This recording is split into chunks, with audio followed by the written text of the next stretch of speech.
public gallery and for those people that are watching the meeting via the webcasting. Agenda item 1 will do the attendance and apologies, Karen. Apologies received from Councillor Crick and Councillor Jeremiah. Thank you. Before we go on, I have to read out a statement. We welcome the use of the Welsh language at public meetings. I have not received notice that members or invited attendees wish to use Welsh today, and therefore the meeting will be conducted in English only. The attendance register is there if everybody can sign it, please, for me. Declarations of interest. Thank you, Chair. I'm not aware of any interest that need to be declared by members. But if anyone has any questions, I'm happy to assist. Thank you, Chair. Thank you. Does anybody have any declarations of interest they wish to register? No, thank you. Straight into agenda item 3, which is the minutes of the previous meeting. This is on page 3. So if we go through them page by page, and if you can note out if you have any comments.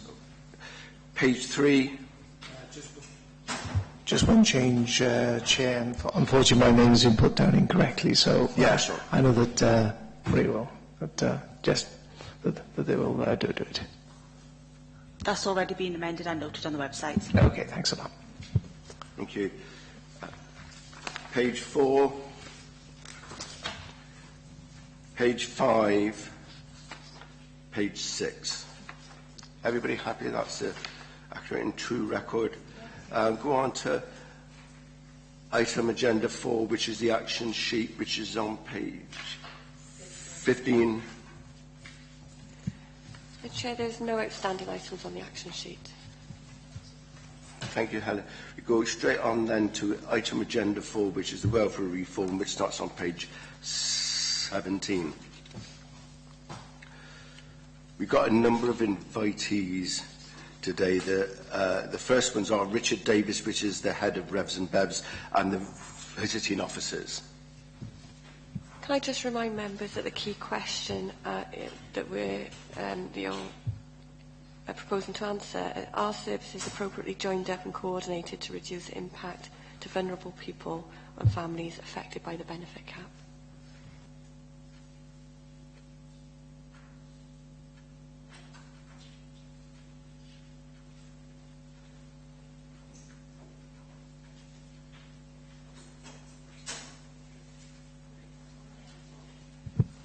Hi there, thanks ever so much for attending. I won't ask you to go through the report or anything because all members have read it. So I just wanted to, is there anything that you need to update us on since the report was written? No, nothing to update you on. I would say, just to clarify, the DHP policy, the discretionary housing payments policy, which is the appendix item here, I am taking that document to resources scrutiny because but we thought it appropriate to show you the draft policy and to consult with you just so that you can see how we've set out our approach to discretionary housing payments. That's great, thanks. Just before we go into the questions we've got prepared for you, just for the benefit of the people in the public gallery and the people that are watching it on the webcasting, can I ask you to introduce yourselves, please? Hi, my name is Claire Jones, and I've been undertaking some of the visits from the benefits section. I'm a benefits assessor primarily, but that's what I've been doing. Richard Davis, I'm Head of Revenues and Benefits. I'm responsible for Torvine and Monmouthshire benefits. The project that we've been undertaking is across the two authorities. Thank you. In paragraph 6.1 of the report, can you confirm, are we on target in relation to the visiting of the households? Yes, we are on target. We've started by visiting the households that we felt were at greatest need, who don't have the support of their landlords. So they're more those that are in the private rented sector, where people aren't readily accessing the support services that are available from the council. So we've completed that phase of visits pretty much clear. yeah, and then we're moving on to the registered social landlords now. We're working with them sort of step by step. So we've started work with Melin and Charter, and we're just about to start the phase of the project with Bronavon. Bronavon have the most tenants affected by the benefit cap. When we read the report and when we looked at the length of time per visit, I think it's 1 hour. Is that actually appropriate? In other words, can you get all the information you actually need within that hour? We sort of estimated it to be an hour before we started. The majority of visits, because they're so complex and the needs of each individual is so different, each family has got quite a variety of needs and they need a lot of sort of nursing and discussion. They can take anything from, well, the majority of them are an hour to an hour and a half, but we're usually concluded within an hour and a half. So we're definitely not in the position where we say, right, we actually got an hour. If you don't finish within an hour, we have to cut you off. We definitely stay as long as you need to get all the information. That's the main thing I wanted to clarify. Mandy, do you want to go on with question 3? I just wondered, is the information of families from different agencies matching up and being collated to give a full picture of the needs? Yeah, I mean, it's quite a unique piece of work that we're doing here. But I mean, I've taken out a resource in the benefits section. We're hoping to get funding from the Department for Work and Pensions to support the work that we're doing. But what we've done is that we've tried to build up a picture of each household before we go in. So we've looked at right across Torfaen, and there are some amazing support services that are available within Torfaen that do a lot of good work. And so we've looked at whether those families are actually engaging. You know, at the end of the day, we want to try and safeguard people in their tenancies. We want to try and improve their lot in terms of how they manage their household income. We also want to help them to find work, because ultimately that is the main mitigation here. If we can find some way of avoiding reliance upon the benefit cap and on benefits, that's ultimately our goal.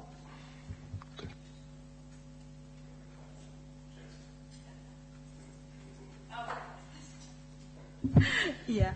How do visiting officers verify the information families provide during the visits for accuracy? Okay, well, obviously they're providing financial information, which we've got access to. All these cases are on welfare benefits, so we've got access to DWP records to verify that. We're obviously seeing financial information that they've got, bank statements and what have you, and then any relevant information with regards to the family. Within the Torfaen area, there's obviously social services, and you know, if they are known, we're contacting the social worker prior to the visit. And there's a lot of liaison between Communities First and their lead officer to try and find out anything background that we need. So I think what we wanted to establish is that if somebody says, oh, you've got, say, 5 families, and each one of them say granny's staying with them, that can't happen. You can actually verify everything that you're actually told. Yeah, we're actually, the initial stage of contacting the customer is a telephone call, and when I'm contacting them, it's a case of, we need to come and review your housing benefit. So we've got information already about the family on the system. So when we're going out there, we're undertaking a review of what we've already got, in addition to what information they're giving us, and then comparing that with what we hold and what other agencies hold, and obviously what we're seeing on the ground as well. So far, have you come up with any instances where what they've told you doesn't match up with the information you've got?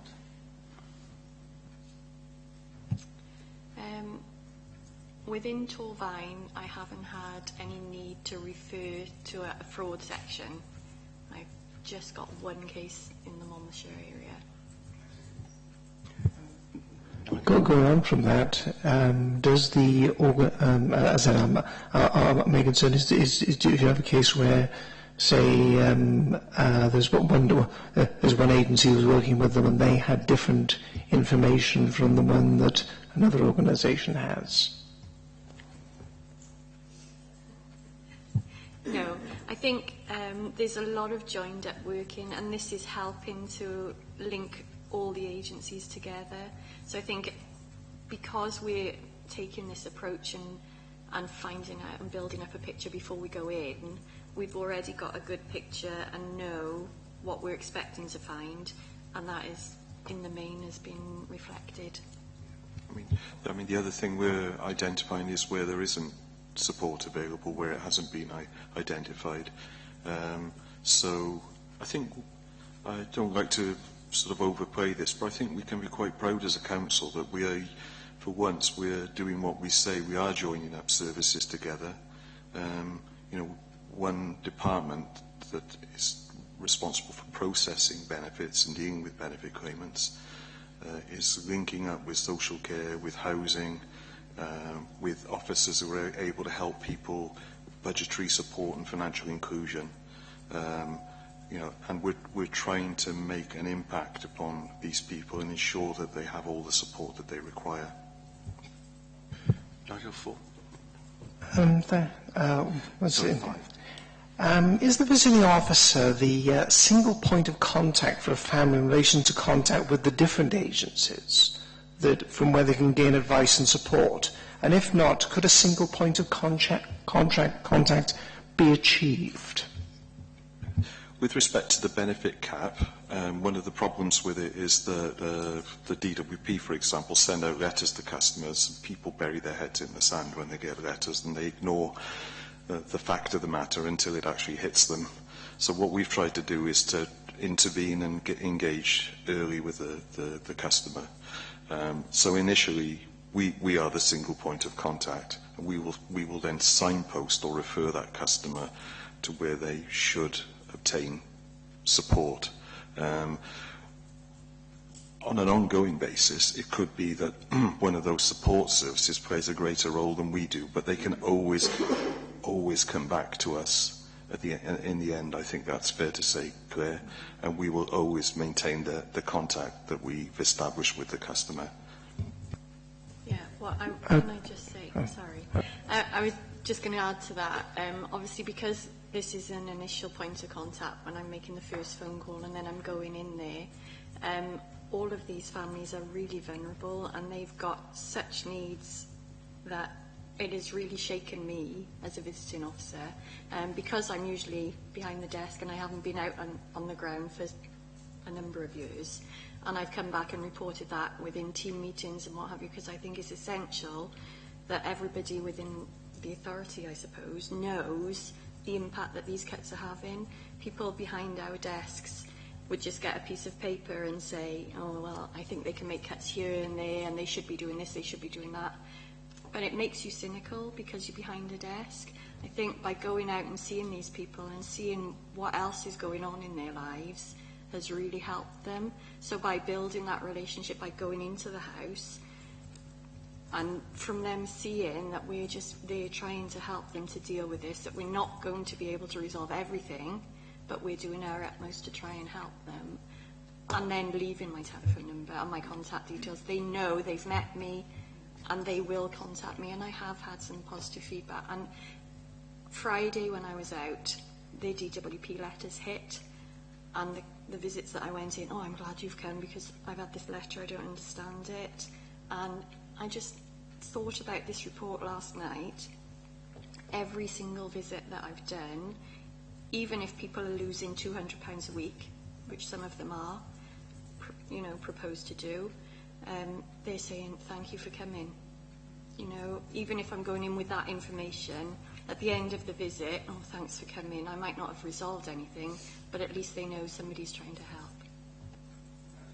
Just to, is the concern that we've had in some quarters that too often with these people that they're dealing with so many organisations and they lose who does what and all that sort of thing.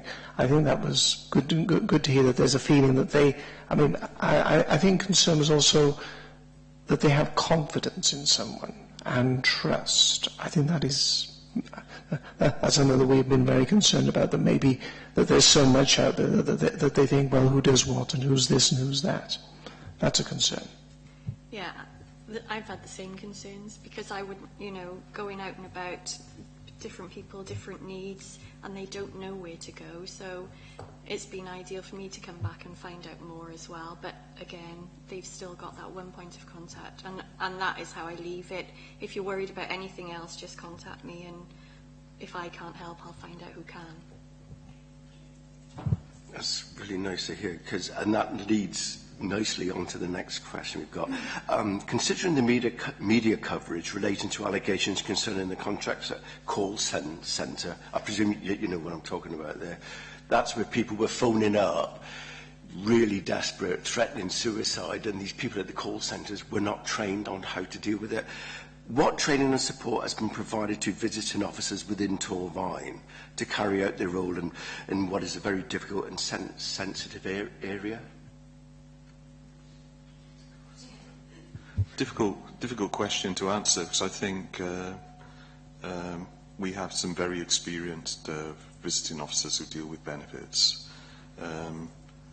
Claire, actually, as she said, is not by responsibility a visiting officer. She's a senior sort of benefit assessor who normally makes the decisions in the team in the office. But I decided that I needed somebody of Claire's ability to go out and deal with such complex personal situations. So partly the training is how you deal with those customers and your sensitivity and your understanding of them. We've talked at length about these visits because we were aware of the stress and strain on our own staff of sitting in someone's household and hear them talking about all their personal difficulties, and some have health issues with their children, some have health issues of their own, and they're on the verge of quite difficult circumstances. I mean, all that I have said to the visiting officers engaged in this, and we have two primarily dealing with this, is that if they need to take time out from it, they should. If they need to speak to me, and they have done at length about the cases that they've dealt with, I'm there for them. And that our whole team supports them. As Claire has indicated, we've learned a lot about what the Council provides as well in terms of support for individuals that we didn't know before we started this project. So the very fact that we're able to signpost or refer people who are vulnerable, you know, and that Torvine provides those services helps us to give them some kind of positive outcome at the visit. So we're not leaving people hanging when we walk away from them. They can still contact us, and they still have referral points. I think your question is alluding to something a bit deeper in terms of. I think basically what I was trying to find out is, do we have a proper training program for officers so that if you go sick, there's somebody else with equal amount of knowledge and experience that can step in and do it? Well, yeah, we do. We've got systematic training that's provided within the benefits team. We've got some because we have a shared benefits service now, and Claire actually is originally from the Monmouthshire side of the house. But because of that, we've got a great deal of expertise that we can call upon because of the economies of scale that a shared service creates. We have 5 visiting officers across the 2 authority areas. So there are 2 primarily working on this, but there are others that I could call upon. Right. One of the things when I was reading through the reports, I forget which paragraph it's in, it says you give advice on how they can budget and lifestyle and so forth. How do you decide, or how do you discuss with a family what should be a priority and perhaps what is a luxury? Because what I would class as a luxury, you might say, well, that's actually a necessity. And how do you get round that, what the aspirations of the families and what they think their standard of living should be and what their reality is? A really difficult area to cover. It's obviously You have to go in with no preconceived notions, and it's an eye-opener to see how different people live, you know. But you've got to remember that everybody is different. Everybody's priorities are different. Like you say, somebody's priority might be their pets, somebody else's could be smoking, somebody else could be gambling, or, you know, everybody's different. But you just need to go in. I think my main priority is the health and well-being of the family, and also their tenancy. You know, from our point of view, we're trying to go in and just to make sure that they're going to be protected in their homes, and that they're doing everything within their powers to maintain the health and the welfare of that individual family. So you don't go in with a preconceived, judgmental attitude of, you've got Sky Television, you can't afford that, so you have to get rid of it, or whatever. No, because obviously you're going into people's homes. This is their home, this is their choice. And also, until we get there, we don't know why they've got Sky. You know, like I alluded to, I could have a discretionary housing application when I'm sat behind a desk and see, oh, there's Sky on there, they don't need that, that's £40 a month, you know, or £70 a month. But, yeah, but it could be that they're disabled, they don't go out, that is their only link with the outside world. You know, you can't judge these people until you get in there, and that is why it takes a good hour and a half, because in that time, they open up, they start talking to you, and you get a feel for how they are living. And, you know, one family, their priority is the roof over their head. A nice majority of people will say, I always make sure my rent is paid and my utility bills, and then everything else comes after that. Another family that I went to, anything my children want is my priority, and the rent would have to wait, you know. So everybody is so different, and you just can't judge.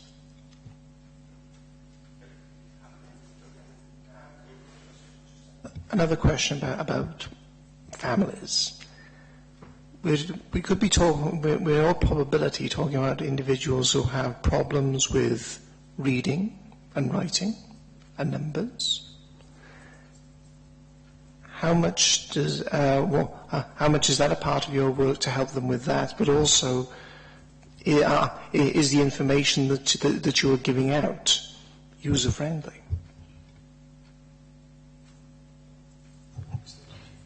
I think the approach that we're taking by actually trying to contact them first by phone is ideal, because you're talking to them straight away rather than sending them another letter which is going to go in the junk mail or to be dealt with later pile. And then by actually going and seeing them face to face and trying to talk to them on you know, on the best level for each family that you're going into. And you can pitch that, however, whatever you're dealt with when you're going through the door. You know, if somebody is struggling, then you take it down a notch to a pitch that they can understand. You put it into words that they will understand, you know. I think the other thing to add is that one of the points that we cover at the meeting with the customer is whether the affordability of their rent, and whether going forward, once the benefit cap affects them, whether they'll be able to afford the rent. So Claire and Sarah, the other visiting officer, are completing a discretionary housing payment form with the customer at the visit ordinarily. So we are helping them to mitigate the impact of the benefit cap by doing that. We're obtaining as much information as we can, and where possible we're assisting them with the completion of forms. Thank you, Chairs. Question, please. Where families refuse support and where there is this possibility of poor mental health, how are we ensuring their well-being? Well, potentially we have, and Claire has come across people with who have mental health issues that perhaps our social services, our social care section isn't aware of, and we know, I think we've made referrals to social care as a result of that. We've also come across households with children who have mental health issues, some quite serious, child of 4 with anxiety and depression because of difficulties in the household. We're ensuring wherever possible that we engage with social care and make appropriate referrals with the customer's consent, of course. We've also found that where we've gone into places, this has been an opportunity for us to highlight those cases because they haven't necessarily had that support before or not recognised it. Because there's families and it's all children involved, there's been quite a high number where there have been signs of postnatal depression which haven't actually been highlighted before, so we're able to signpost to some kind of support. Yeah, just if we could pick up on the, are there any families who are refusing support, and is there anything, do you have contact and then leave, or are we coming back and seeing if that situation changes? Everyone that I've gone to has taken on board everything that we've discussed. Some have said they'll manage, but when the cap comes in, they might come back to me. I've had one report of a family where during the visit she wanted to be referred for help, but yesterday, in fact, the family support team have come back and said she's declined that help, which is really hard because she really wanted it and I felt needed a little bit of something, but she is really struggling to manage on her own. So picking up on that then, do you then go back to that person and say, you said you wanted help, we've offered help, but now you've declined it. Why? I think it's going to be a hard case, and it's one that I'm going to discuss with Richard because I only had that yesterday. The financial help she will still want. The actual support that she's declined is on the family support with regards to other issues going on within the household. When you've gone out and done a visit like that and you've identified there could be literacy problems or mental health problems, obviously you've got some sort of filing system. Do you highlight the problems that each household has got? So obviously if you're not there and somebody else has got to come in and cover, they're aware of the issues? Yeah, we've got a comprehensive, like a checklist before we go, and then during the visit we're making constant notes, and that is something that the customers we're calling them, are seeing, and they're actually signing because there's a declaration on there giving us the authority to share their information with whoever we need to, and then that is all collated within the office and kept on spreadsheets as well. Interesting to talk about the information thing. If you signpost somebody to another organisation, whoever they may be, what is the actual process that you go through of the signposting?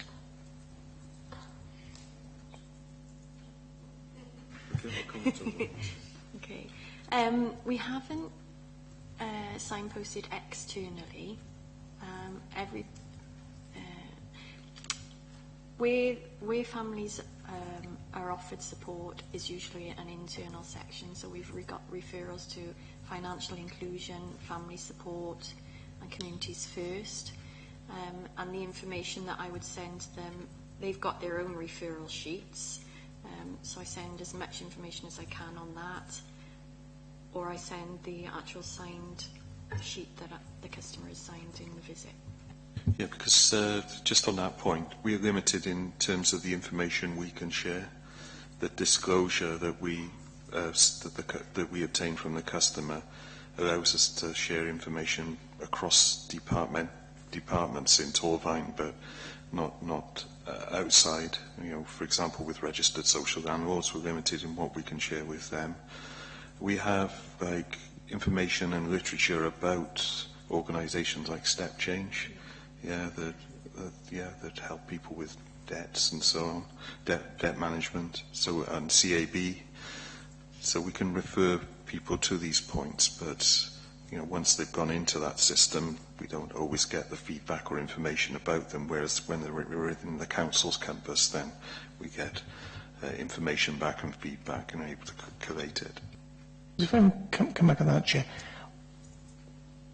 a case that I was aware of somebody who, in another context, had been referred to go to a certain organisation. The thing is that when he got to that organisation, he was told, but you must have this, and you must have this, and you must have this, and you need this form which you have to get from somewhere else, and this sort of thing.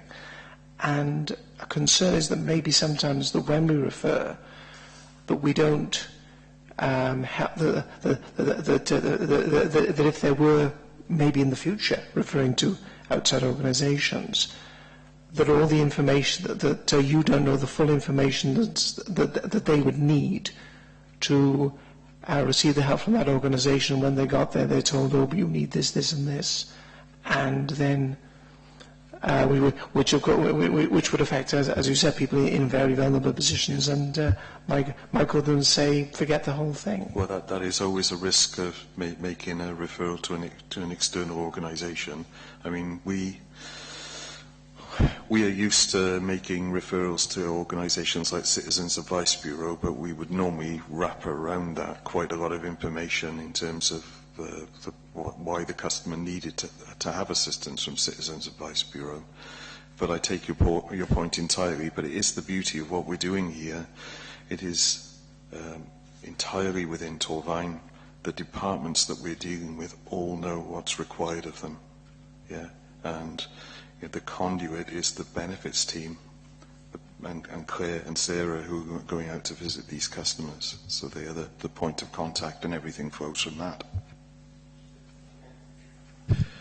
You'll be pleased to know this is your last question.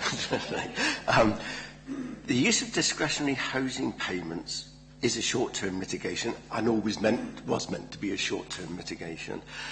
What are the longer-term actions available?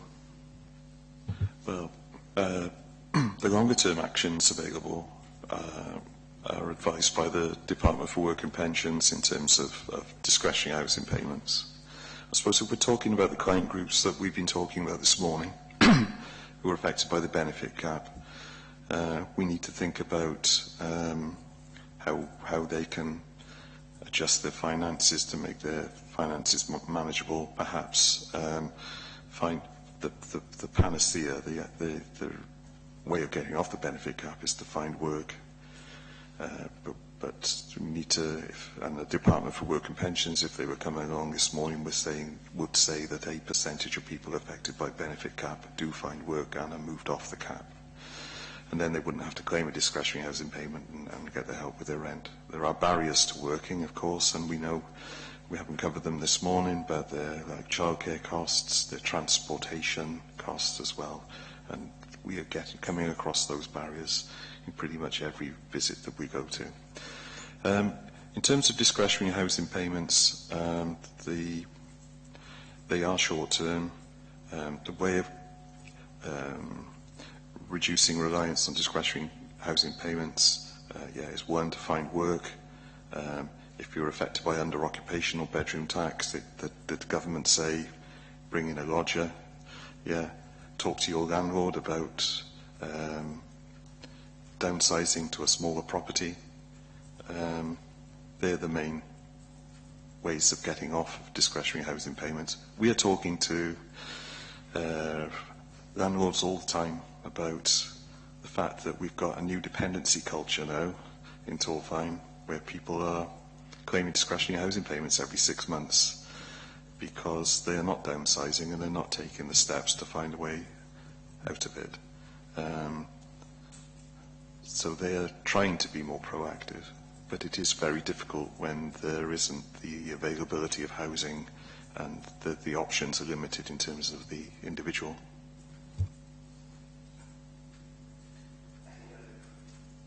Any other questions at all? Can I thank you both very much? You've been really helpful, and the information you've given us, especially on the visits, has been really important. We really appreciated that. Thanks ever so much.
Thanks ever so much for coming. And when you speak, can I ask you to press the microphone? Just for the benefit of the people in the public gallery and the people that are watching this via the webcast, can I ask you to introduce yourself and explain what your role actually is? My name is Philip Carroll. I'm the Money Solutions Manager for Bronavon Community Housing. I have overall responsibility for rent collection and community safety for Bronavon. I'm also the lead on welfare reform. Hello, I'm Elka Winton. I'm the Group Manager for Housing in Torfaen County Borough Council. I'm responsible for Torfaen Housing Services. There are 8 teams, including the Homeless Service, Financial Inclusion Service and the Home Seeker Access to Social Housing, Common Housing Register Service. Great. All members here have obviously read the report. Is there anything you wish to add that's not in the report, or are you happy for us to go straight into the questions we've got for you? Yes, happy. Right. For those households who are experiencing private rent arrears, is it possible to move to social housing whilst they are still in arrears? Each case would be looked at on its own merits. If there's a private rented sector household and they engage with the Housing Options or Housing Solutions or Homelessness Service, we would need to look at their case, the individual case on its own circumstances. There is a duty for the council, for the local authority, to actually actively, proactively try and prevent homelessness regarding of a household's circumstances. So in the first instance, if that household or family approached us, we would work with them. We would develop a personal housing plan with them. We would actively try and resolve rent arrears as part of that personal housing plan. So we would work with them on a case-by-case basis, and it may mean rehousing in temporary accommodation. And it may mean working towards being rehoused either in the social housing sector or another private rent, because since the Housing Wales Act 2014, whereas previously we could only discharge a homelessness duty into the social housing sector, we can now discharge a duty into the social housing sector as well as the private rented sector. We would work proactively, I must emphasise. As a result of the Act, we would have anyway previously, but we would work proactively to try and prevent that homelessness in the first instance. So we would probably be working with them, depending on their needs, around rent arrears in the first instance anyway. So the outcome could be any one of a number of different scenarios, to be honest. Thank you. What I just wanted to clarify is that there isn't a yes or a no. It's each individual case is looked at, and it's not a case of, sorry, you're in arrears, you've got to sort your arrears out, and then we would look at it. Can I just add, as speaking on behalf of Bronavon, presence of rent arrears is never an absolute barrier to mobility within the housing sector. Obviously, the priority needs of the household will be considered, along with a number of other circumstances. So no, there is no absolute bar relating to previous debt. Are there enough smaller properties available in the borough to house families who want to move to a smaller property? We recently undertook a local housing market assessment which looks at the provision of housing stock across the borough and the needs across the borough in different areas of the borough. I can honestly say we don't have enough smaller properties or smaller units of stock across the borough, and that applies to all areas. So we do have an issue in terms of rehousing individuals according to the household makeup. And certain areas, such as, for example, with local housing allowance rates coming into force, being applied to the social housing sector as well as the private rented sector, what we're recognising is, for example, a particular area of concern is where single households of individuals under the age of 35, they would only be eligible for a shared room rate for housing benefit, which is about £48 a week. We have simply not got enough stock of that nature or shared housing across the borough. So no, we haven't got enough smaller units of a provision, and hence the need to sort of continue to develop more affordable housing. Hi. How are we working with the housing sector to improve the supply of smaller properties? We have a social housing grant programme which Welsh Government gives us funding to subsidise new site developments and new affordable housing. Within that we develop smaller units of accommodation in terms of new developments. We also work very closely with our private landlords, but also in particular our social housing landlords, and in particular Bronavon and others, around looking at the current stock of provision we've got. And I don't know whether Phil wants to come in and say some of the developments that Bronavon have done, for example, to sort of changing the sort of the profile of the stock on the different projects. Yes, happy to come in there. So one of the things that we consider, especially given the availability of land and the timeliness of actually building new properties, is actually changing the use or makeup of existing buildings. We have the scheme T Cuffler in Garndyffordd for young people, which is a true shared house in terms of its structure and design. We also have a shared house in Maes Gwyn, which was a pilot project to look at what the appetite was within the local communities and the waiting list for people to live in a larger house converted into shared. So I think for us there is a lot more of a timely response that can be made for altering the existing stock to make it appropriate for smaller units within it. Having said that, there does need to be a certain cultural change in people's appetite and desire for that, and that hasn't historically existed within the waiting list of Torfaen. Just to add, for Torfaen, we tend to have more 3 and 2 bed properties. We've actually got quite a low level of 4-bed properties, both within the social housing sector, 4 and above, social housing sector and private rented sector. We've also recently, members may recall, the Home Seeker policy came to Cabinet recently. What we've tried to do with the policy is the revisions have catered for the Housing Wales Act, but it's also catering for some of the impact of the welfare reforms, whereby we're looking at being able to offer tenancies on a shared basis. So the stock is still 2, 3 bed or whatever, but actually single individuals can actually live in that property on a shared tenancy basis. So that helps in some respects, given the stock we've got. One thing that's just come to me, and I'm not sure if you're the right person to answer this, how does that fit in with the council's policy of bringing empty property back into use? Do we take that into account? Absolutely. We've got a very good record of bringing properties back into use from across the national context, the Wales-wide context. We still operate our Empty Hopes initiative, which is whereby we talk to empty property homeowners and we actually work with them to try and bring that property back into use. And we offer them a range of ways of doing that. It could be working with a social landlord in terms of either purchasing the property or providing the landlord of the function of the property. We also provide loans to empty homeowners. So, for example, if it was a larger property, we could look to working with them to have a loan from the council and actually develop that larger property into maybe flats. So we still very much are very proactive around the empty properties agenda, and we work closely with our environmental health colleagues on that as well. One thing I was... Sorry, yeah.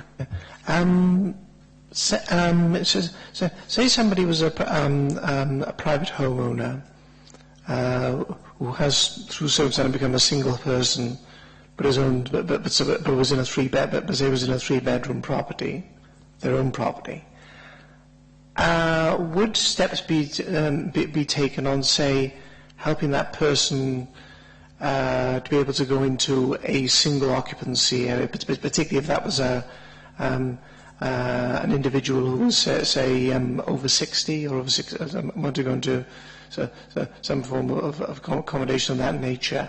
What services are available to help those people?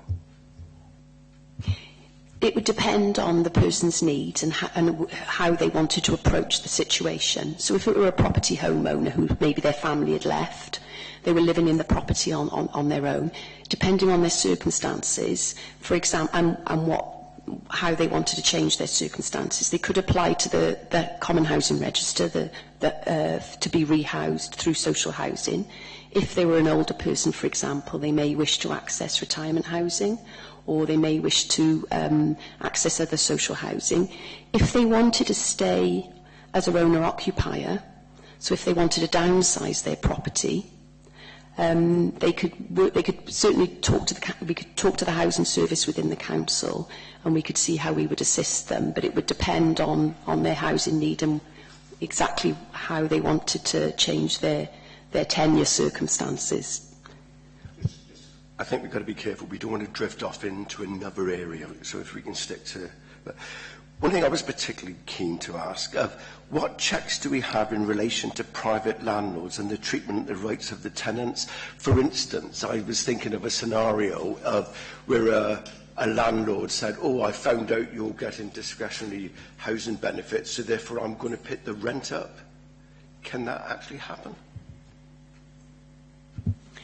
Technically, it could happen. I think one of the safeguards we've got to think of that are in place, obviously we work very closely with our environmental health colleagues, so obviously they've got powers of enforcement in terms of private landlords, in particular around Category 1 hazards of the Housing Health and Safety Rating System.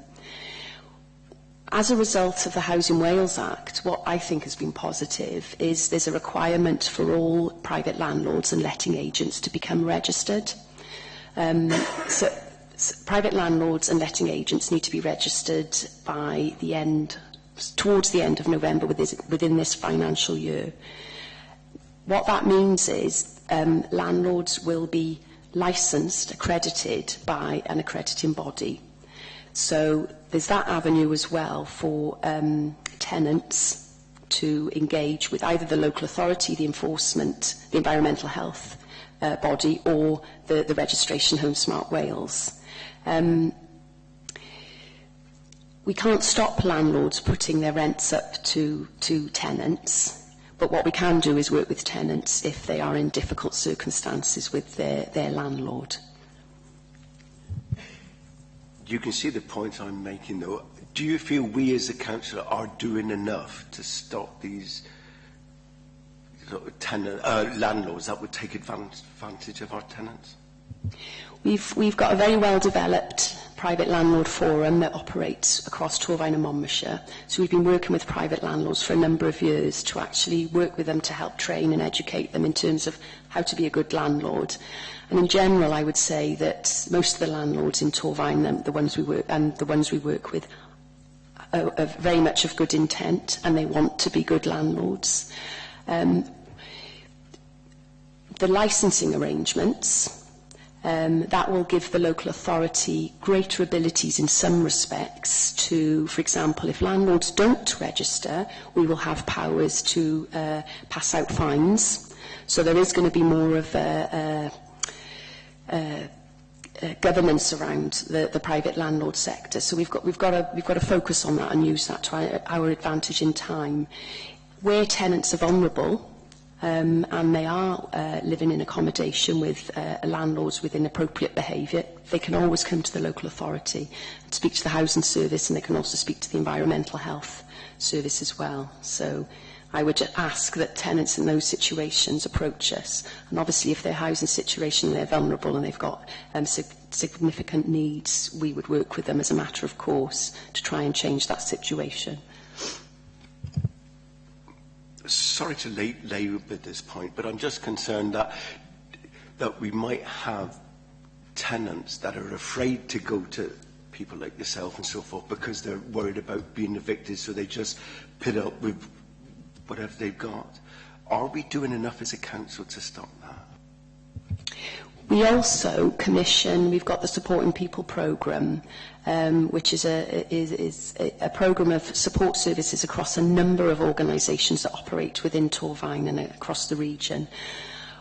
I would hope that where individuals or households wouldn't feel comfortable approaching the council, that they would also approach some of those services. And those services are geared around housing-related support. So they would work intensively with a household or family to try and sort out their accommodations circumstances, as well as another range of needs as well. So I would hope that if households or individuals don't come to the council, and if we're not aware of them and we can't approach them, I would hope that these households would go to other services that operate across the borough, which we contract with. And there are many services that we're all familiar with. But there will always be people who may fall through the net. I think one of the things we're very keen on as a locality, through the work of the Welfare Reform Project Group that may have been mentioned, which is a multi-agency group with registered social landlords, third sector providers, health, social care, housing, communities, etc. One of the things we're very keen on is making sure that we communicate to vulnerable groups and hard-to-reach groups, in particular around things like financial inclusion, but in turn things like people's housing circumstances as well. And we do that through the Torfaen Housing Services as well. We've got websites and things like that, and other information that goes out to try and help people and reach those hard-to-reach groups. There will always be some people, unfortunately, who fall through the gap. Yeah, so moving on from there then, do you think there's enough capacity with the support and people service and financial inclusion to cope with increased demand? Specifically, the supporting people, the council's financial inclusion service, or all financial inclusion service? Through the work of the Welfare Reform Project Group, we did a lot of work at trying to map specific financial inclusion services out that operate across the borough, and some sort of national sort of schemes like, debt helplines and things like that. We have got a number of services that operate across the county, some with different access routes. I can speak on behalf of the council's financial inclusion service that's based in particular within the Torfaen Housing Services. We've got a team of 4 staff that is funded through Supporting People programme grant from Welsh Government, and we anticipate and do see an increase in the demand for services. Now, the referral routes, anyone can refer, but we haven't necessarily really flooded the market communicating that. We tend to take a lot of the referrals through homelessness. That's the main sort of customer base. But yes, there is the demand, I would argue, way outstrips supply. And I don't think we've seen the real... I still think we're at the thin end of the wedge, to be honest. I think Phil could probably... Because Phil also, they offer financial inclusion services as well. So just to pick up on that, I think that given the fact that a number of these reforms and challenges disproportionately affect tenants in the social housing sector, there's a clear agenda for social housing providers to also provide some of that support themselves, rather than merely signpost or pass on to local authority or third sector services. So certainly from Bron Afon's perspective, we have a lot of support resource. We've committed a lot of specialist resource for complex families, for moving people into employment, and for general tenancy housing related matters as a response to this, and work very closely alongside the services Elka has referred to. I think one of the issues we are seeing is that you have to tailor your services and who is able to access them in order to be able to provide a supply. The demand can be constant and never ending if you do not make some judgment calls about who is in most need of that at any given time. I think one of the things we would do around an assessment of someone's circumstances was to kind of categorise their need and prioritise those people most urgently. And I think any service where supply and demand do not meet have to make those decisions as part of their general ways of working.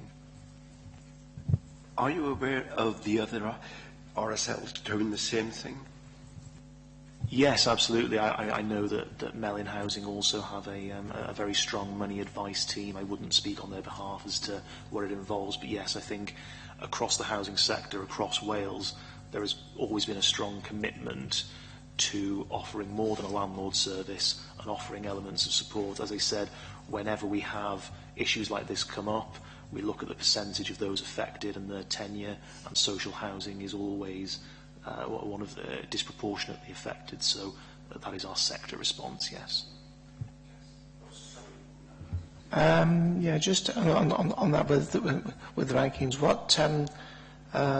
do you receive advice and help from departments such as, for example, social care here in Torfaen, if it's dealing with individuals who do have complex needs and who are known to social care?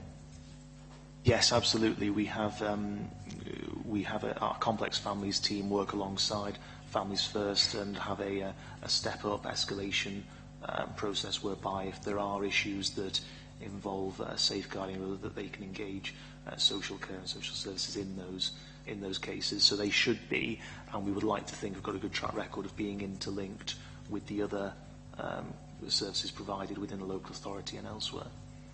And would that then feed into to how you decide on priorities for each family?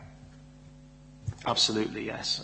One of the pieces of work we've been very strongly involved in was the early intervention and prevention strategy within Torfaen, which was a lot more about sharing information on vulnerable families across all stakeholders, as opposed to different organisations having a tiny bit of the picture on a family, but actually not getting around a table and understanding the whole impact. So yeah, we've been right at the forefront of that, and that would certainly dictate our response and the level of urgency, yes. Are there partnership arrangements in place whereby a private tenant can access support services provided by social landlords?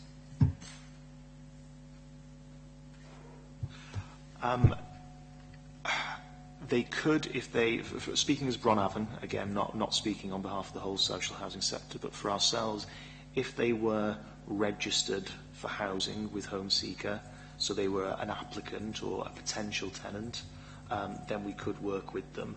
We are not currently in a position to offer the kind of floating support services whilst in a private sector tenancy. Obviously our ethos is about kind of taking our tenants' money through rents and reinvesting that in tenant services, and we have to be quite wary of kind of where we stop and start. But certainly if they were actively looking for social housing, registered through the Home Seeker process, we would be able to support them prior to taking a Bronavon property to ensure they were fully prepared and had everything in place. That's probably the earliest we could have that crossover. If I could add, in relation to private tenants in particular, what I will say is we commission a floating support service called Torfaen Floating Support, which is a number of organisations within that service. I think it's about 280, we call it units of provision, which means up to 280 people can be supported at any one time. That service is tenure neutral. We made that decision a number of years ago, so it doesn't matter whether you're a social housing tenant, a private tenant or a homeowner. You can apply to that service and receive what we call floating support. And I think in particular when we developed the financial inclusion service within the Torfaen Housing Services, it was recognising that increasingly we're seeing people with at risk of having their homes repossessed. So it's often homeowners, let alone private tenants as well. So we make sure that that service is accessible to anyone of any tenure. I will also add some of the work of the Financial Inclusion Service within the Council. When people apply to the Housing Register, to Home Seeker, they fill in a form, and if they tick that they have a potential support need around their finances, then that team proactively approach them. So prior to them being rehoused, they actually make contact with that household to see if there's any support that they can give earlier on. Are social landlord tenants affected by the benefit cap a priority when smaller, affordable properties can become available? In the most rigid sense, in terms of the housing priority or their banding, that would always be on a case-by-case basis. So they would not automatically trigger for a higher band or higher consideration. However, based on the fact that they were affected by welfare reform issues, and based on the fact that their current situation may lead them to be in further dire straits, then I certainly think they would receive a high level of consideration. However, and Elka will confirm from the housing register, they are not set apart as a group of their own for prioritisation. When we do our allocating of properties and we look at the circumstances of people who have bid for a property, we are always able to look at, like I said, their welfare and their need within that process. And certainly those affected here would, like I said, would figure highly in that, given the level of risk to them, perhaps remaining where they are. But that is the same approach we would take by any household who would come in front of us, in regards to risk of moving or not. Any more questions at all? That's it. Thanks ever so much for coming. The information you've given us has been invaluable. I appreciate that. Thank you. Thank you, Chair, and thank you for the opportunity to feedback. Yes, thank you.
Thanks ever so much for attending this morning. Just before we go into everything, for the benefit of the people in the public gallery and for those people watching it on the webcam, can I ask you each to introduce yourselves and explain what your actual role is, please? So I'm Dave Congreve, as well as managing the Community Services Department, or unit. I lead on behalf of the activity we're taking as a council and as an LSB, or now a PSB, to try and mitigate welfare reform. So part of my role is to convene the Welfare Reform Project Group, support the executive member, and try and make some of the changes that no doubt you'll hear about through the Scrutiny Committee. I'm Emma Davis. I'm a Collaboration and Improvement Officer. A lot of my work involves bringing the tackling poverty programmes together, as well as lots of other services involved in tackling poverty. My role in this has been supporting the Revenue and Benefits team to collect the information regarding these families and look at practical ways in which we can support them. David Daniels, I'm Cabinet Member for Communities and I chair the Welfare Reform Project Group as well. Thank you. All members have read the report, so we don't need to go through the report. And as we've got some questions we'd like to ask you. Dave, if I can ask you, basically just briefly explain what the benefit cap is and what it means to the different age groups. I think it's the age groups clarification we would like. So as far as the benefit cap is concerned, I suppose the most significant issue is that it's for working age households. So that's your age criteria. It doesn't necessarily affect, I mean, obviously the impacts are felt differentially at different stages of life for families affected by the welfare reforms. But in terms of the cap itself, it's working age households that the cap is targeted towards. And it's simply a level at which then, when a number of eligible benefits are aggregated together, if the total income from those benefits is above a certain level, which has just been lowered, then a deduction is made usually through housing benefit or universal credit. So its purpose really is to ensure, it depends on your interpretation of the policy, but its purpose is primarily around kind of ensuring a degree of fairness, if you like, between working households and non-working households in terms of the income levels at which that cap is set. Clearly there's a lot of political judgments in there, but I think that's the sort of territory we're in terms of an introductory sort of definition. Thank you. If you go to paragraph 5.1, it states that initially 169 households were initially identified, but then it goes on, the last sentence says the latest data from mid-September suggests that our base impact assumption is 150 cases. So do you see that as a trend, hopefully? Well, I'll perhaps ask Emma to comment in a second, but I think the 150, so it's a bit like all of these things, isn't it? So we take a snapshot of the data at a particular point in time, and then obviously individual circumstances change as you move away from that snapshot. So people will always move in, households will move in and out of eligibility or being called by the benefits cap. So I think we've estimated it at around 150 based on the data that we've looked at. It will change, but I wouldn't think it's going to change dramatically in terms of that number as a sort of a working construct for our planning. I don't know whether you wanted to add anything, Emma? Yeah, the 169 was the original scan that we got from the Department of Work and Pensions. So they provided us with 169 households that were potentially affected back at the end of July, early August. Obviously, as Dave mentioned, the situations change, and the latest scan is slightly different. Some people have been moved out, some people have been added, but generally we suspect that the overall impact will be 150 households. Thank you. Do you know what percentage of households include in a working persons or persons?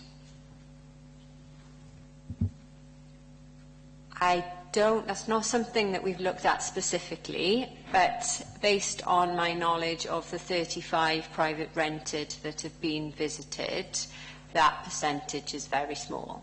There are I would need to look at the data, but in a reasonable amount of households there are active efforts to look for work and people are engaged with employability programmes, etc. But the actual numbers in work is low. Also, do you know how many of the family, how many of those families are under 25? We will have that information. Again, it's not something that we've analysed to put into the report or broken down. Yeah, we have got access to that information, but it's something that I would need to check and come back to you on. Okay. Just one thing I looked at when I was reading through the report. If you look on page 22, paragraph 5.7, it says the eviction, there is a difference between the costs of per person sleeping rough with the cost of housing a single person. I can't quite work out how those two differences are quite a lot. Yeah. Shall I just make a general comment and maybe Emma can talk about the specific figures? So what we tried to do in that section of the report, 5.3 down really, and I think we've tried to sort of emphasise it in 5.5, is that we don't know exactly what the implications are going to be for each individual household, but these are some of the circumstances that could transpire if households are not supported in an effective way.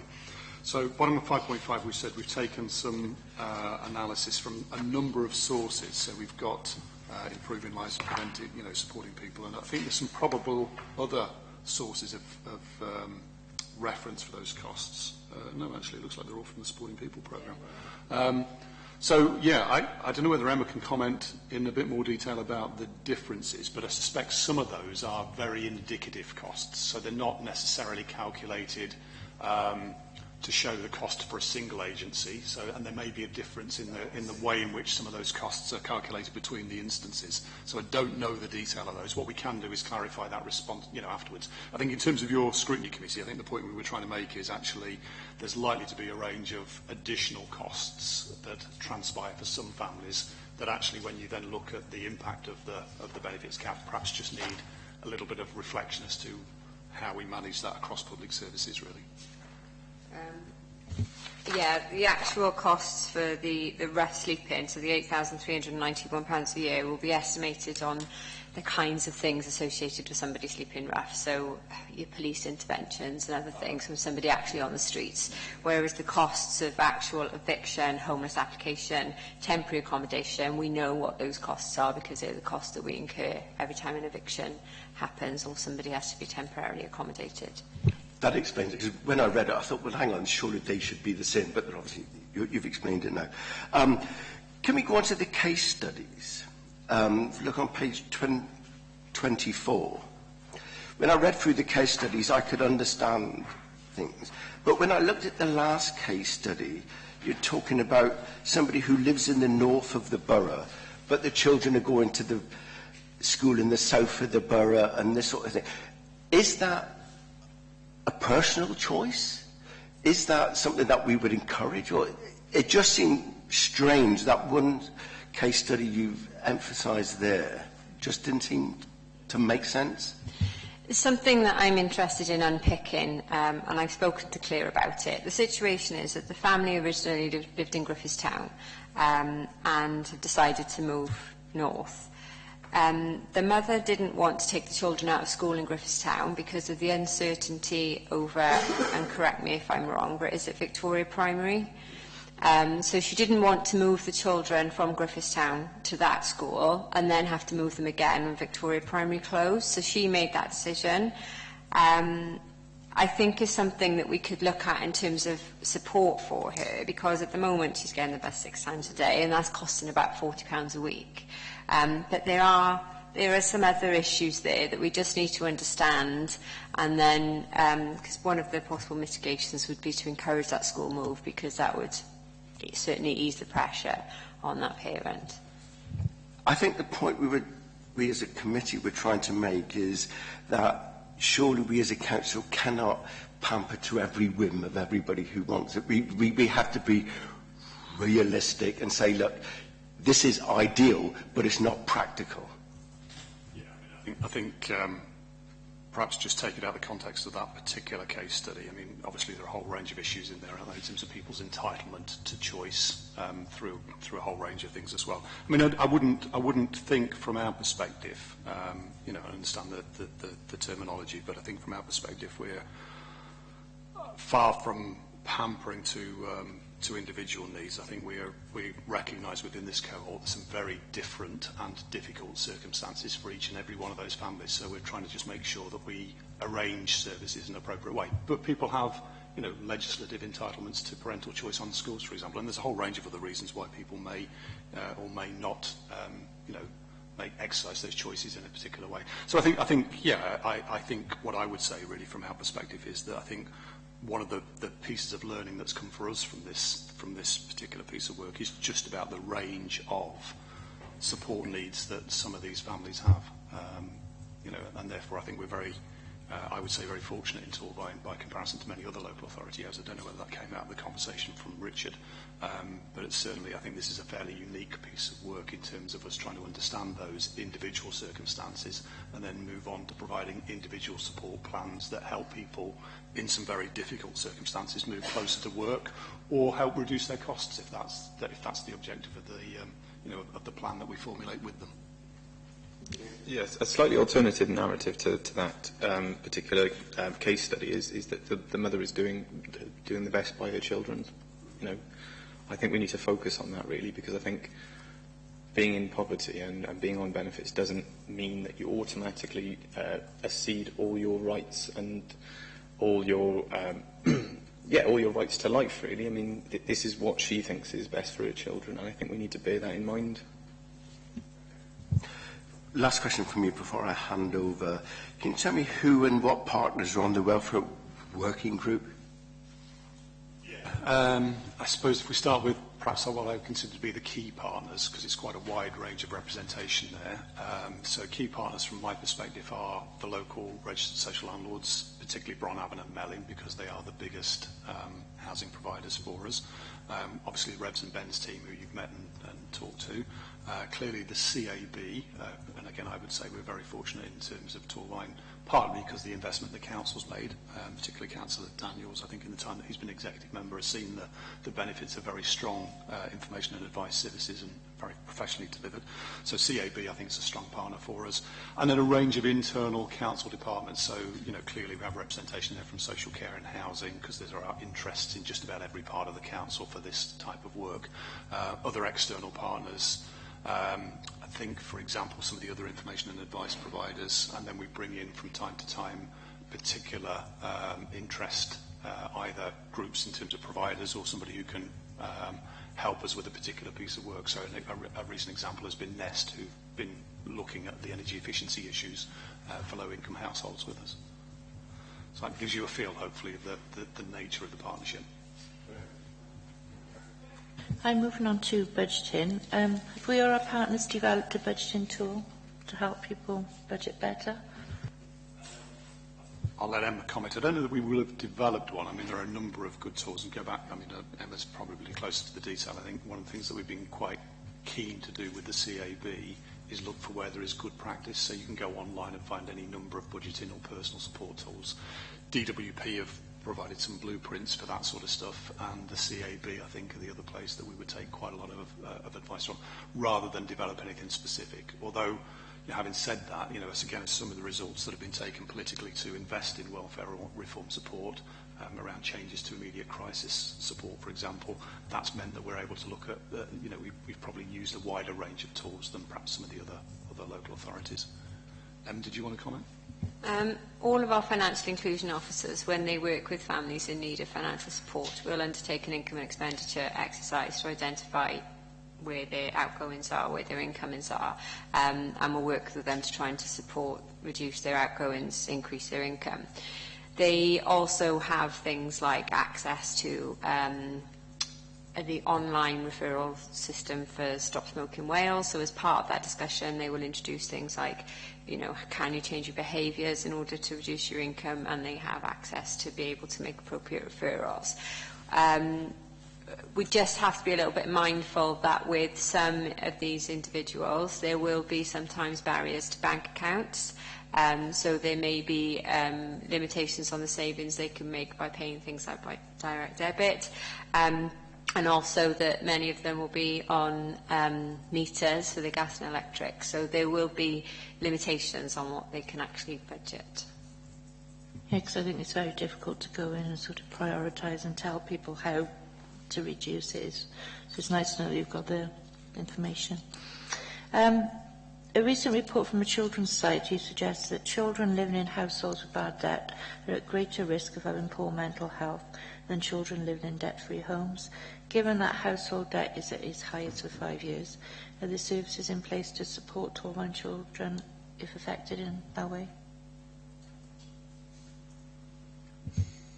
If I'm completely honest, I think that there's a bit of a gap in terms of support for children's mental health.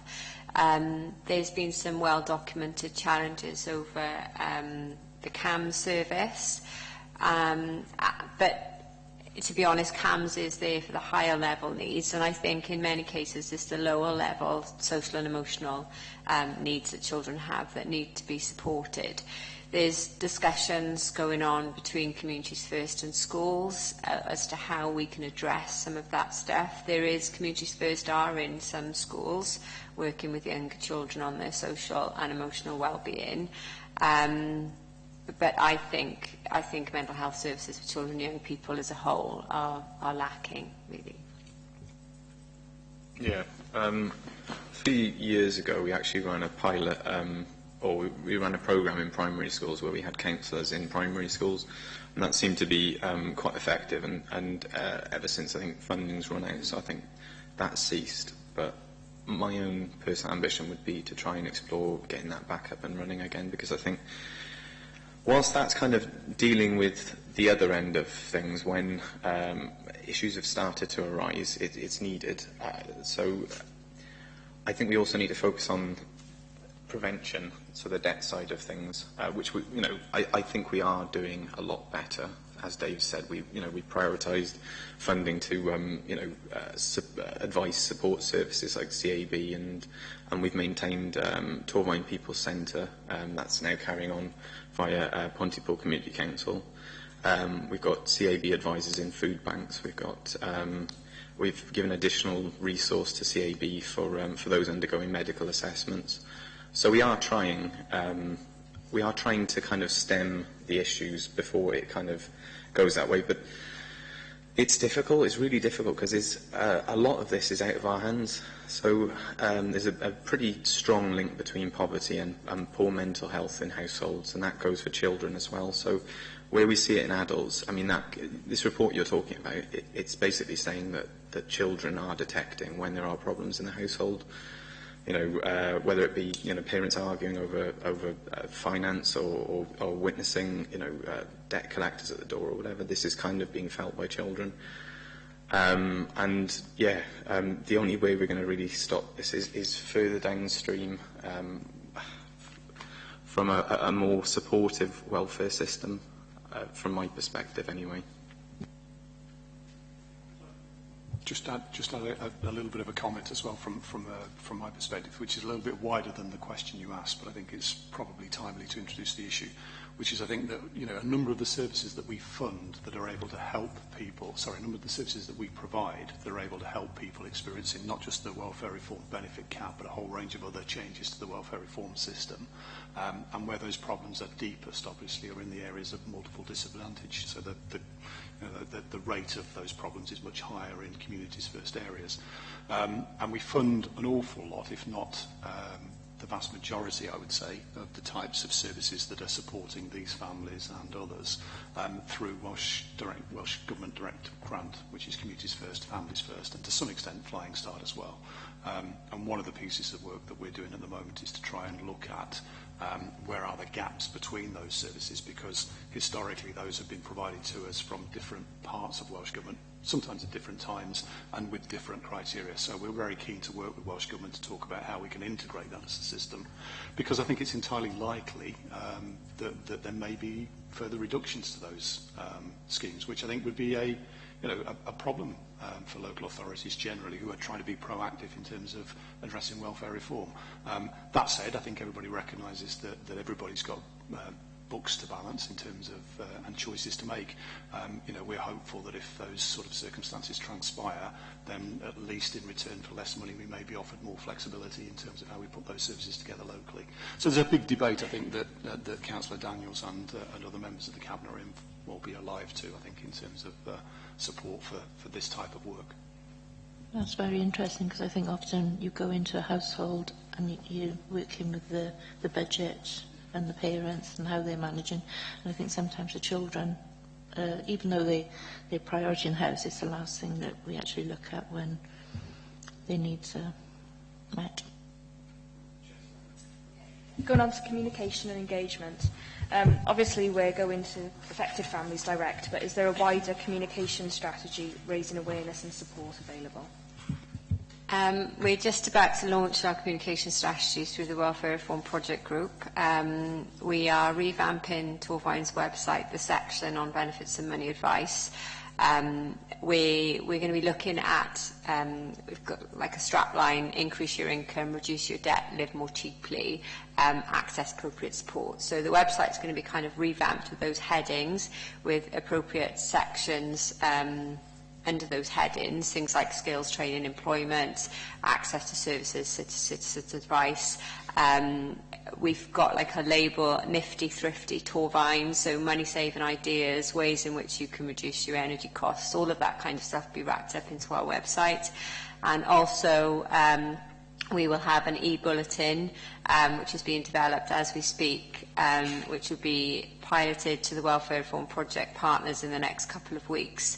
And then, undecided as yet, but whether it's once a month or once a quarter, that e-bulletin will go out to people who've signed up to it to access information around increasing your income, reducing your debt, living more cheaply. Yes. How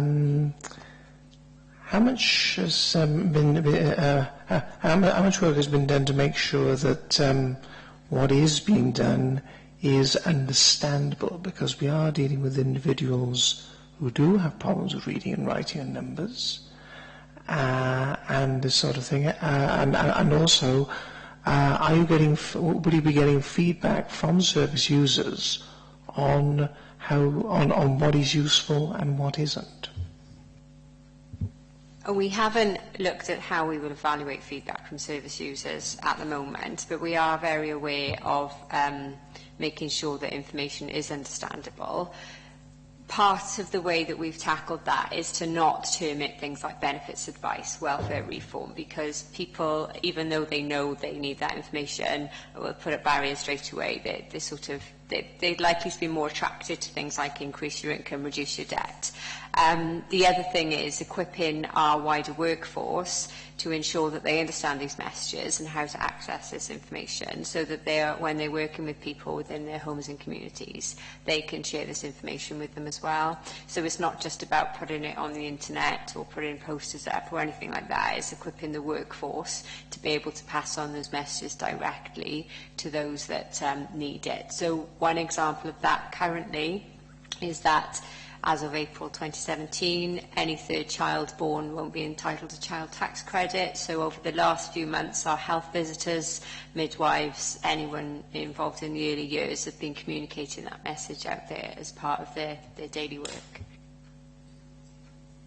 Yeah, following on from that, is there anything specific for members to use at their surgeries or other engagements, whereby if someone presents needing support, members will know where to signpost them, just so, you know, obviously members are having a lot of contact with the public and they may be giving out incorrect or out-of-date information. We don't want that. We've got two things I'd mention there. We did a leaflet quite recently for GP surgeries, and we're involved in quite a lot of work with GP surgeries because we know that some people who aren't accessing anything else will be accessing the doctor. So there was a leaflet that was recently designed for GP surgeries, which we could share with members. The second thing, which I think would be appropriate to bring in here, is that if you perhaps, and when we find this with lots of our workforce, they don't always know what service to signpost to, but what we have in North Torfaen, and we'll shortly have in South Torfaen, within the GP surgeries, is something called a social prescriber. And as long as you access via your GP surgery, that person can self-refer or be referred by their GP or other primary care practitioner, and that social prescriber is there to assess what's going on in that individual's life and to signpost to any appropriate service that they need. Yeah, I'd just like to elaborate on the social prescriber programme. It's unless you'd rather I didn't. I think what the question was trying to tease out is the fact that we as members, we often get stopped in the street or wherever, and a resident would come up to us and say, oh, I hear the council's doing this. Can you explain it more? And in this case, we just felt perhaps members hadn't got enough information to answer that question. And I suppose the obvious question is, do you intend to run a members' seminar to actually explain this to members? Yeah, I actually think that might be a good idea. And I may even think a workshop might be more appropriate, because then you could deal with case studies. So yeah, I think that's actually a very good idea. Yeah, it was mine.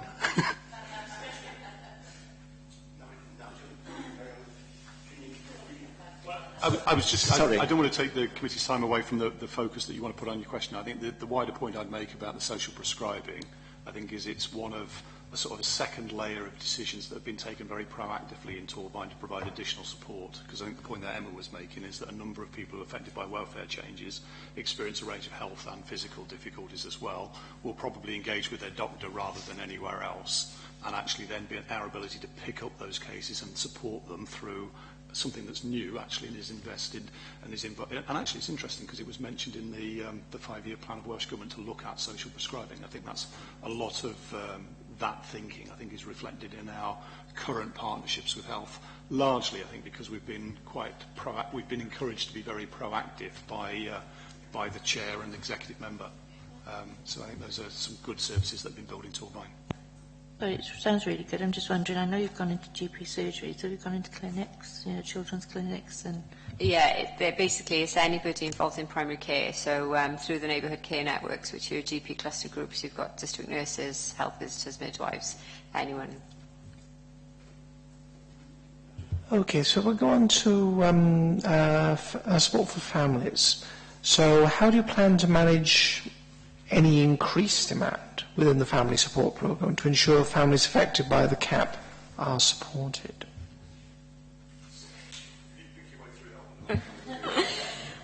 We are very aware of the challenges that this presents by proactively going out and targeting these people that we know are going to be facing this challenge. We are then potentially increasing the demand in services such as family support. One positive about that is that it's not going to translate, in the short term at least, to increased demand into social care, because we have this layer of family support. So we have something in between that is able to intervene prior to the needs escalating to the point of children's services. We are working closely with the family support team to train up and equip and facilitate more lead workers and more workers who are able to work with families in this way. It's part of a wider workforce development programme wrapped around the prevention and early intervention strategy, and we need to encourage more of our youth workers, our play workers, our tenancy support officers, our health visitors to be prepared to work in the family support way, and there's a whole workforce development programme behind that. It's certainly not without its challenges. Yeah, Dave alluded to it earlier, but I'm going to say it a bit more bluntly. A lot of this work is done by Communities First, Families First and Flying Start, and these are schemes that are going to be, or programmes that are going to be under threat or have been under review at the moment. So that's, you know, with increasing demand on the horizon, this is potentially very damaging for these families. I think just to add from our point of view about, I think it's a really good question actually, and I think Emma articulated the dilemmas that we have very well. So it's a bit like health and safety, isn't it? The more you look for it, the more you will find in the short term, the more you've got to do something about it. Eventually, through doing that and taking that approach, you avoid some of the catastrophes later on, and that's exactly the dilemma that we have at the moment. I think, there will be increased demand on our family support system. It is in the main funded through external grant for us. I think it's a debate for the council about how much it wants to invest in early help and support, knowing that actually that's a bit of a challenge in the short term, but under the Future Generations Act and for all sorts of other good reasons, as we manage demand more tightly in the future, it's probably the right kind of overall approach. And I think Emma articulated it very well in the sense that that doesn't mean us recruiting lots more people. It does mean us, possibly that might be a little bit of the answer, but it does mean us working more smartly across public services so that somebody whose primary role is a youth worker or a play worker or a nursery nurse can also help us take the lead and support that family and work through the issues with that family and coordinate the services around them. So I think it's a big change programme that we're well underway with, I think, in terms of our early help and support, or our, the strategies don't walk by, the strategy document is don't walk by, the approach is prevention and early intervention, but I think increasingly we want to see it, we want the narrative around that built across public services about early help and support, because that's where really we'll help manage the future demand and avoid some of the catastrophes that are so expensive to public services. You mentioned Communities First, Families First, Flying Start and so forth. Those are for the most part only concentrated in certain areas. What about those who don't live in those areas? Families First isn't actually defined to a particular geography in Torfaen. So Families First is Torfaen-wide. Communities First and Flying Start are geographically restricted. As part of our alignment process over the last few years, we're now moving towards developing a more shared plan for how those services deliver for the next financial year trying to remove some of that geographical restriction. So the opportunities exist for joint funding of posts, for example, between Families First and Communities First, or joint funding of teams, for example, parenting teams, where they suddenly are able to work with all ages across all parts of the borough. One of the things that, particularly in the last few days, last week or so, has presented a challenge for us is the current dialogue coming out of Welsh Government that those programmes are being reviewed. So we don't know what next year will look like. So our intention would be, based on the current model, that we start to tackle some of those geographical issues, but we are waiting for confirmation from Welsh Government. And just to, sorry, do you want me to add, or? Yeah, just to add another comment, because I think, you know, whilst many, if not most of those services that we've talked about here are funded from those three sources, we've also got to be mindful that one of the objectives here is to try and help people access work. Now, the employability support services that we provide are not in the main geographically restricted. There are some subtleties around that in terms of communities for work and bridges into work. But there's equally, I think, a medium-term challenge around that, because most of that system of support is actually funded not directly by Welsh Government, but by European funds. So, you know, going forward, I think we have got a very challenging environment about how do we sustain the type of provision that we've been, I think, relatively successful in assembling and rationalising in Torfaen. I'm conscious that we need to move on. Jess, did you want to come in? Yeah, just a quick one. Around, I mean, obviously, communities first, etc., all do great work. But what are we doing to ensure that people who need it are actually taking up the provision? I don't want to go too personal, but obviously I'm involved with Flying Start. You go to a class, you're the only one there, you know, and this is very good work they're doing.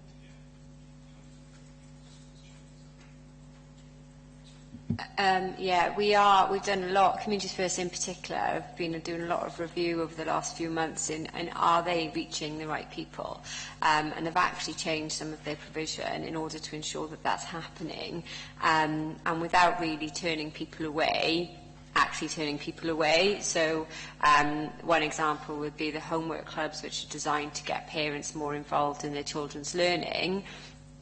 Not that they weren't attracting the right kinds of parents, so they've really looked at that to try and make sure that they are. We've also had some very brief discussion about the lack of engagement in Trevethyn, for example, in Flying Start, and how do we begin to tackle that. And engagement is the key thing, particularly in Flying Start, and they've changed their approach in that it's not just an invitation to a group. They actually get their parenting officers now to go out and build a relationship with people and then invite them into a group, so that trust is there, really. Just to, Gail, we're talking here about service links between other parts of it, which we talk about on sections from 5.6 to 5.10, pages 22 and 23, and various sections, and particularly what are the links between what's being done in this context and issues over education and health. So a lot of the work that we're talking about now and a lot of the support that we're able to provide is usually based on an assessment of the whole circumstances of that family. So whether they're in the benefits cap cohort that we're talking about now, or whether they're a family that come to our attention through one of the other routes that we've talked about. So that principle of holistic assessment, understanding all the needs within that family, then leads on to the next stage, which is then about ensuring that the services that are provided are coordinated and effective. So if that family needs an educational welfare intervention or some support with truancing or whatever the issues are, it will be through that process that we coordinate, and it's also through that process that we can monitor the effectiveness. So we all agree with that family as part of the family plan. What's the action needed by everybody involved in that, not just ourselves as the service provider, but the family, and what are the milestones of change that we would expect to see by when. We can review that, we can report on that to look at effectiveness. So overall, that's I would say, but I mean, Emma might have a different view being closer to the practitioners, but I would say that's a general kind of assurance mechanism that actually we're tackling the right issues. The issues are identified with the family and with the family's involvement and with the family's commitment to change. And we can monitor quite a lot of activity through the report on it. And obviously, education and health partners are a big part of that. So schools are quite closely involved in referring into the family support programme, and partners will work quite closely with schools to make sure that the child's attendance or attainment is improving in relation to all of these other issues, because as we touched on earlier, debt has an impact on a child's mental health, so we're in there tackling the debt, but then ensuring that the school is aware of the situation in the family so they can provide support to the child. In relation to health, obviously our work now with GP surgeries and social prescribing is really being effective in building stronger links with primary care and engaging them in support for the family's needs. I think many schools are setting up work on the closing the gap on attainment for poor pupils and doing specific governors. Do you think it'd be a good thing to work with schools that are setting up governors to work with the governors who are actually doing this work? Yeah, I mean, I think we've still got, I mean, having said, and I think it's a really good question actually about education and health, because although we've made some inroads into both of those systems, if you like, I think we've still got quite a long way to go in terms of making sure we get the full engagement of individual heads, individual teachers and individual practices in some cases. So I think, yeah, the type of thing that you're talking about, I think will come out of the next stage of the strategy's development, where I think rather than us look to necessarily roll it out to a wider range of agencies, I think we just need to kind of reflect on actually how do we embed it further with the key partners, two of which are schools and health practitioners. If I can just say, by pure coincidence, I had a school governors meeting on Monday night, and we actually did talk about this, and the head was very proactive, and she did have a system within the school to monitor it and identify those pupils that were affected. So it is actually working. If I could just try and wrap this up now.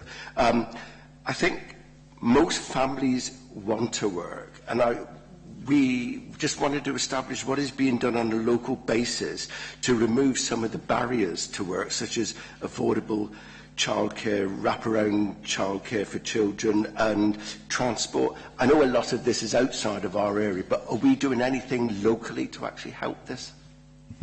I think one of the things that certainly I'm picking up through feedback through some of our employability programmes is that many of those who are ready for work and it's quite easy to get them into work. There are many others who the journey to work is quite a long one, and there's kinds of barriers that you mentioned, but other barriers as well that need to be broken down before we can get them into employment. And that holistic approach to tackling all of the needs going on in someone's life is a big part of that. So the general holistic approach underpins all of this work, finding out what the barriers are in order to tackle them, and then getting them into the appropriate services. So with things like mental health, training, skills, housing, financial inclusion, that's relatively easy, if you like. Childcare and transport, however, isn't as such. There's issues with transport, particularly in Blaenavon. One of these cases, for example, was offered agency work but can't actually get there because there's no transport from Blaenavon to get into the place of work at the time that he needs it. And then childcare, we've got one project at the moment called Breakthrough, which I think may be ending in December, but I'm not sure if we're looking for follow-up funding, working with single parents, consulting them on these kinds of issues, and then trying to break down those barriers. So there is a little bit of support in terms of creche provision and assisted places schemes, providing money for people to access childcare. But those remain two big barriers to work. Yeah, I think we alluded to it earlier, but I think one of the big barriers that is less talked about and difficult to quantify is mental health, and in particular sort of lower level, so lacking in self-esteem, confidence. Just feeling ready to get back into work, I think that can be a massive barrier. That can be as big a barrier as the physical barriers of transport. And I don't know how we can kind of mitigate this. It's very, very difficult. Whilst we've got, to be blunt, whilst we've got a welfare system that evokes fear and embarrassment and just dread. I just think, I don't know how we stop that really, because, you know, it's not conducive to good mental health. It's not a good, it's false economy, really. It's leaving people in a less resilient position to get back into work. It's not helping them back into work. It's hindering them. So, you know, in short, I mean, we can do what we can on a local basis, and we really are trying. But it really needs to come above, you know, not just from that national government. It needs to come from Welsh government as well. Because we'll just be fighting fires. Because, as you can see, a lot of, you know, in 5.7 to 5.10, that's focusing on a lot of the fallout of the impact of welfare reform. So the costs being shifted onto education, the costs being shifted onto social care, the costs being shifted onto councils through the interventions that we've been doing, the costs being shifted onto third sector. These are all interventions at a point where it could be not too late, but it's far too late, and it's often very expensive. The only way, really, where we can properly address people's well-being is further downstream, making them feel more supported, making them feel more resilient. And, you know, this is an appeal to you guys, which, you know, we can't do a great deal here. It needs to go outside, really. I'm sorry, you know, I'm on my soapbox, but... Just the last question you'd be pleased to know. We've talked about the many partnerships there are in this. How do we monitor the effectiveness of those partnerships and making sure that the partners that we're using are actually doing what we would like them to do? Yeah, I mean, I can give a kind of an overview of that, and then no doubt other people will have comments and observations as well. So it's much easier for us to monitor the effectiveness of individual parts of that work. So, for example, we just talked about employability, and there's a massive range of individual projects that operate in Torfaen, many of which are European funded, some of which, like Emma's just referred to, around Breakthrough, being funded by the DWP. One measure of effective partnership is, are we able to kind of put that provision together in a sensible way? So let me illustrate that.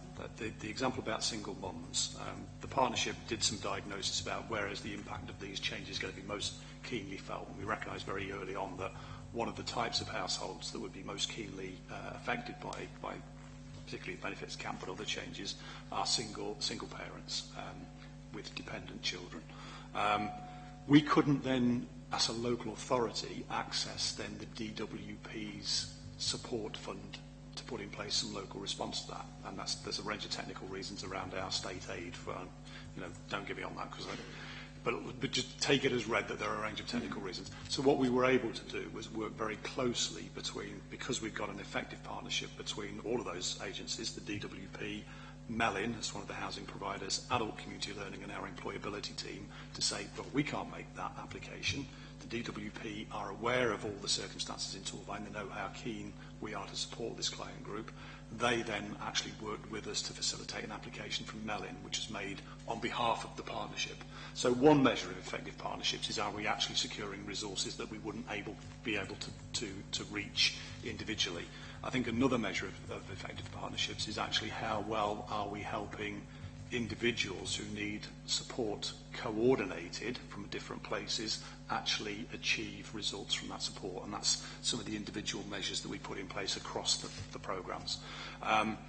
Other indicators of effective partnership, working from my point of view, are simply actually, do we have good and willing attendance at the partnership meetings, which are chaired by the executive member? And overall, I'm delighted to sort of say, you know, I work with a very, and I'm not just saying this, I've been to other local authority areas where people are reluctant partners. We are, I think, partly because we create the right circumstances, and partly because we have the right leadership on it. You know, I think we are very fortunate in the sense that we've got some very engaged partners who attend very well, they contribute very well, they will step forward to lead individual pieces of work. We can do evaluation of partnerships in a more technical way, so a range of toolkits like the Nuffield toolkit and things like that, but to be frank, I've not worried too much about that. I've actually sort of been interested in what are the practical things we can do together to make some changes, and I think, you know, you've had a little bit of an insight into some of those things today. You know, I would say we're in a place where I think we've got a very effective welfare reform partnership. you know, I'm sure there'll be other views on that, but it might be something that you want following the meeting to triangulate with individual members, CAB and others. So that's my view. I mean, we can do technical evaluation of partnerships, but I actually think from a personal perspective, we ought to be investing our effort into making sure we're getting more benefit on the ground for this stuff. And for me, the partnership works very well in that way.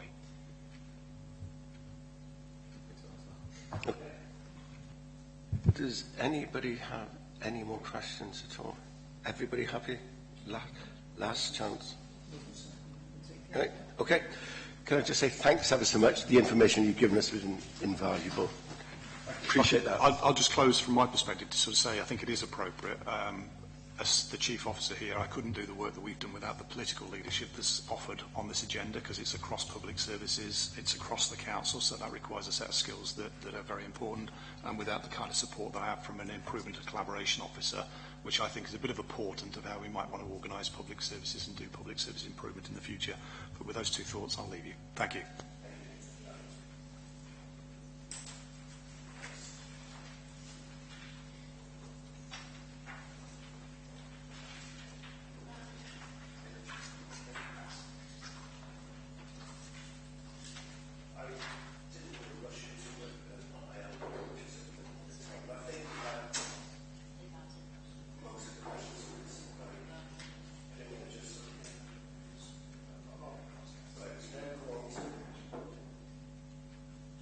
Sorry, we need now to go on to the recommendations. So I hand over to Helen to lead us through this process. Well, firstly, members need to decide whether you're able to answer the question: are services appropriately joined up and coordinated to reduce the impact of vulnerable people and families affected by the benefit cap? So what is your feeling on that? Personally, I was quite pleased with apparently all the questions we got. Obviously, this has been planned. It's not something, oh, God, we've got to do something about this. I thought the visiting officer really reassured me that that process seems to be working well. It's not a case of, you've got an hour, we'll get through this, we'll go through a tick box exercise and then I'll leave. She did, and also the point you wanted to bring out about a single point of referral. I think that was very well brought out. So I was quite reassured with all that. Sorry. No, I think when Dave Congreve said that he's been to other authorities and they haven't got such a good working relationship and group as we've got here, and I think it was very reassuring. I would like to have documented, though, that I think there should be a structured training programme specifically for this, to make sure that, you know, though we said he had a number of visiting officers, from what they were saying, it tends to be all sort of goodies in the one bag. If that one person went off sick, we could have a problem then. So I would like to recommend that there is a proper training programme to make sure we've got enough to cover, because this isn't going to get smaller, it's going to get bigger. And that training would not only benefit the residents, but benefit the officer who's going out, carrying out and coming to terms with something that they're not normally used to seeing. They can be the cross-references of experiences and so forth. Okay, so I've got, listening to your debate, I've got a number of comments that I think you might want to consider making. Members support the approach taken by the benefits section, linking the needs of families to support available. Members are pleased with the visiting officers have been able to build confidence and trust with families, so they feel that they can come back and contact them if necessary. Members are reassured in the knowledge that the visiting officers are able to refer families to support where they were previously not known to services or not receiving any services. Moving on to recommendations.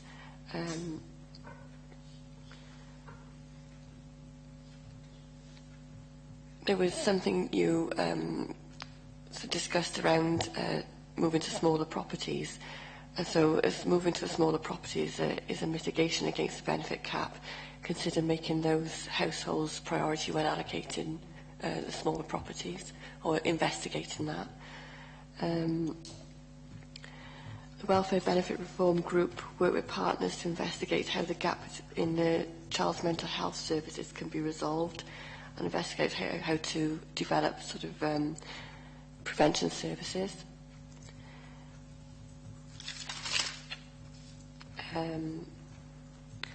Work with schools' governing bodies to ensure engagement with support programmes for children affected by welfare reform and family poverty, and the structured training programme for visiting officers so they're equipped to deal with the difficult situations that are presented to them. Do members have any others? Yeah, one thing which I still wasn't totally satisfied on was about whether enough work is being done to ensure that the information that's available to people is understandable and is easy to understand. There's a little bit, I felt a little bit caged about that. I know what you mean, yes. So they don't just go in and say, here's a leaflet, yeah, or you can get it on the website. It's actually explained to them, so yes, if you can word something around that. And also, and that sort of thing, and also sometimes about whether there is enough knowledge, is that if there are future, on things like signposting, there's still that everything is ready for them, that they know what is going to happen when they are signposted to other organisations, I think, as well. I know what you mean. So if they're saying, oh, you need to go and see the welfare benefits officer, and when you go there, you need to take A, B, C, and D with you. So, yeah, we'll word something up. Sorry, Jess? Yeah, just to mention the member seminar, I think we should make a note of that. And also, they said about this website revamp they're doing, I would recommend that they go through the readability and the sort of accessibility, because often the website is not very good to use. So I think when David Daniels came up with a good point, we said rather than a member seminar, an actual workshops would be better, yeah, rather than just somebody talk to you about it. We can become involved and come up with circumstances that we've had in our wards, etc. Yeah, because I think the workshops work a lot better than just sitting there and actually getting involved with the caseloads. And also, like, I don't know whether we can put any recommendation in to be conscious of people who've got literacy problems. There's a point, signposting them, just to be aware that maybe when you the first point of call, that sort of ties into the point that Nigel was saying, that we actually explain what they're being referred to and what's going to happen, rather than just say, yeah, we can combine that in. Yeah, it's noted. Maria, do you have anything you wish to add? Okay.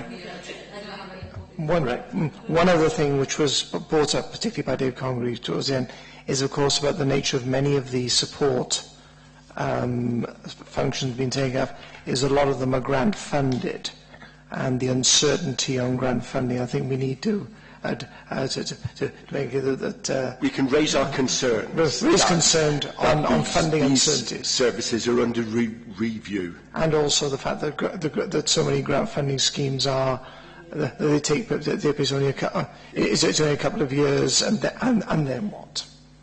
Well, if we phrase it that we are concerned that these services are under review. Can we also put just a comment to say that we were pleased that the amount of work that they do in partnership working, and with the Torvine is pleasing and reassuring. What we'll do, Helen and I will work together to word these, and then again, as we've always done, we'll email them out to you, and I'll give you a couple of days to come back to me if you're necessary. So we're all happy on the recommendations. Go on to item 6. The item for the next meeting is... We're going to be looking at the issue of delayed transfers of care. I know this is a subject that we've looked at in the past, but I think it's an ever-recurring problem, and we need to look at it again. And date for the next meeting is the 17th of November. I don't think that date has changed from what was already in the diary. If we're all happy, unless anybody's got anything else they wish to add, I'll just close the meeting dead on 12 o'clock. Great. And to thank everybody for the participation and your help. Thanks ever so much. Right.